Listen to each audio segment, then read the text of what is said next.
ভাই, একটা তিক্ত সত্যের মুখোমুখি হতে পারবেন?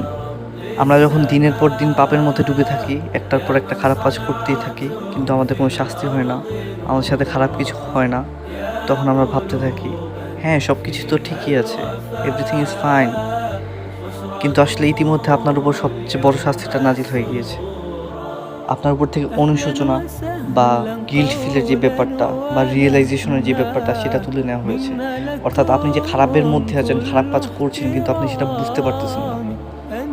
মানে সেই বুঝার ক্ষমতাটা আপনার কাছ থেকে তুলে নেওয়া হয়েছে। ঠিক এই কথাটাই আল্লাহ তাআলা কোরআন মাজিদে বলেছেন। তিনি সূরা আল ইমরানের ১৭৮ নম্বর আয়াতে বলেন, আমি যে তাদেরকে ছাড় দেই শুধুমাত্র এই কারণে যেন তাদের পাপ আরও বেড়ে যায়।